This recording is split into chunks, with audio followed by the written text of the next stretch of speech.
সাথে আম্মা জান আয়েশার ঝগড়া হতো। একদিন ঝগড়া হয়ে দুইজন রেগে আছে।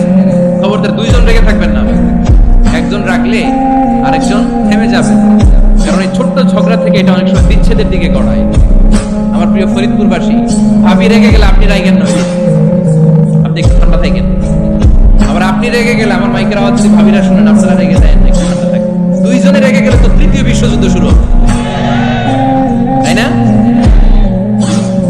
একজন রেগে গেলে আরেকজন ঠান্ডা, কারণ এই সামান্য ঝগড়া থেকে ইগোর কারণে এটা বিচ্ছেদ আর ডিভোর্স পর্যন্ত গড়ায়।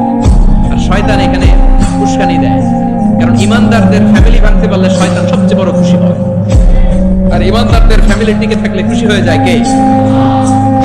আম্মা জান আয়েশা রাদিয়াল্লাহু তাআলা আনহার সাথে বিষ্ণু ইসলাম ঝগড়া হতো।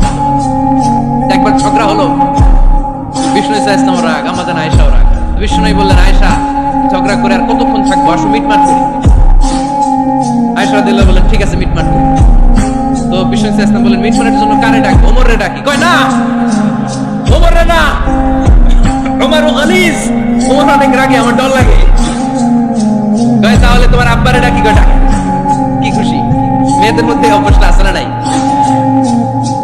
তাহলে তোমার আব্বারে ডাকি। ডাকেন, ডেকে নিয়ে আসা হলো। আবু বকর রাদিয়াল্লাহু তাআলা আনহু দাঁড়ালেন, আম্মা জান আয়েশা দাঁড়ালেন, বিশ্বনবীও দাঁড়ালেন। বিশ্বনবী বললেন, আয়েশা তোমার আব্বা আসছে, এবার ঘটনা খুলে বলার পালা, তুমি বলবা নাকি আমি বলবো? আম্মা জান আয়েশা বললেন, আপনি বলেন। তবে ওয়ালা তাকুল ইল্লা হাক্কা, যেটা ঘটছে ওইটাই বললেন, মিথ্যা কথা কইেন না। আবু বকর রাদিয়াল্লাহু তাআলা রেগে মেগে আগুন, কি এই কথা তুমি কেমন করে বলো? বিশ্বনবীকে মিথ্যা কথা কখনো বলবে? রেগে মেগে দিলেন মেয়ের গালে এক চড়। বানিয়ে বলতেছি না, মুসনাদ আহমদ ইবনে হাম্বলের হাদিস। বাবার হাতের থাপ্পড়কে আম্মা জান আয়েশা উল্টে বললেন।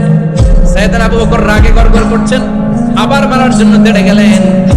এবার বাঁচার জন্য আম্মা জান আয়েশা বিশ্বনবীর পিছনে যে আশ্রয় নিলেন, বিশ্বনবী বাঁচানোর জন্য দুই হাত মেলে দাঁড়িয়ে গেলেন।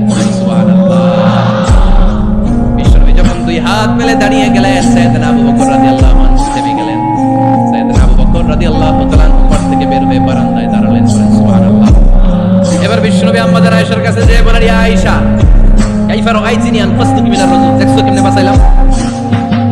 আমি না থাকলে বর্তমানে ফেলতো আজকে। আমি বাঁচাইছি তোমারে, আমি আমার লগে ঝগড়া করো তুমি। লজ্জায় পড়ে আম্মা জান আয়েশা খিলখিল করে হেসে দিলেন, বিশ্বনবীও হেসে দিলেন। দুইজনের হাসির মধুর আওয়াজ শুনে সাইয়েদনা আবু বকর বাইরে থেকে, অবাক, কিরে এতক্ষণ না ঝড়, তখন এখন দেখি হাসি। সালাম দিয়ে অনুমতি নিয়ে ভিতরে ঢুকলেন। ঢুকে দেখেন আম্মা জান আয়েশাও হাসে, বিশ্বনবীও হাসে। এই হাসি থেকে আবু বকর রাদিয়াল্লাহু আনহু হেসে দিলেন, আরশের উপর থেকে খুশি হয়ে গেলেন কে? এবার সাইয়েদনা আবু বকর রাদিয়াল্লাহু তাআলা বললেন, ইয়া রাসূলুল্লাহ